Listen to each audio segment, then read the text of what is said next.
Hi, I'm Coach Jake Krolik, and today we're going to look at a special type of explosive strength training called plyometrics. Plyometrics include a variety of jumping, bounding, and hopping activities which exaggerate the stretch-shortening cycle in order to help the muscles generate a little bit more power. See, when combined with endurance training, plyometrics has the ability to improve distance running performance. This is a result of improved running economy.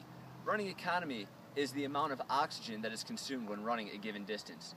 For example, you take two runners who both run a 5-minute mile. The runner who consumes less oxygen over that 5-minute period, over the course of that mile, is more economical. What plyometrics essentially do is that it increases the muscle's ability to generate force without any proportional increase in the amount of energy required to perform such an exercise.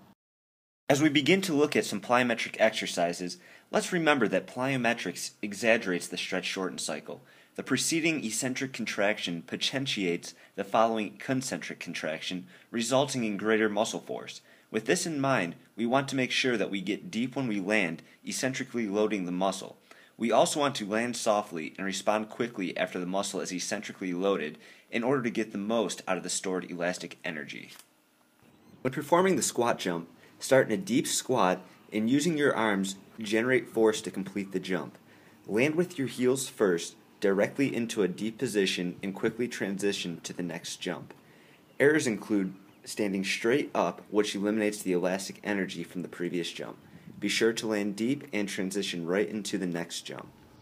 Similarly, the split jump requires a deep loading phase, this time in a lunge position. Use your arms to generate power and transition quickly into the next jump. Jump straight up and land in the same deep lunge position, absorbing impact back into the lunge position and repeat. The same can be said for the split scissor jump, with the difference being the switching of the front and back feet. Absorb the impact as you assume the lunge position and repeat. Alternate leg bounds are a more rapid plyometric drill. Be sure to raise the knee such that the thigh is parallel to the ground and a 90-degree angle is formed at the knee.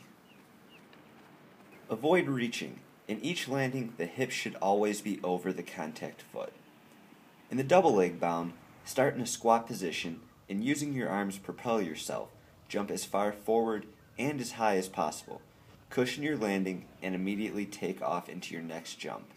Try to get through these jumps in the shortest period of time as possible. But be sure to still cushion your landing back into the deep squat position. When performing depth jumps, stand on a box that's approximately knee-high with feet shoulder-width apart and toes near the edge of the box. Step off and land in a full squat position. Try to spend as little time on the floor as possible and jump as high as possible off the ground. Spending too much time on the ground eliminates the elastic energy potentiated by the preceding eccentric contraction. With single leg hurdle hops, you want to aim for quick hops rather than maximal height.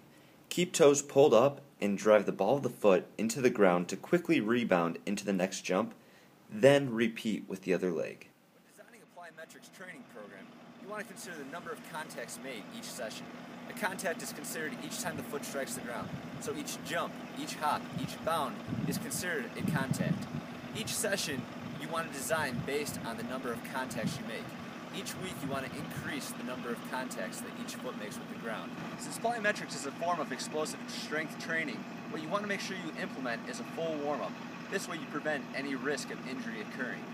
Also, plyometrics is an easy thing to do wherever you're at. All you need is an open space, grass surface, soft surface, prevent injury again, and you can get it done. This is a great way to improve running economy, and you will very likely see improvements in performance.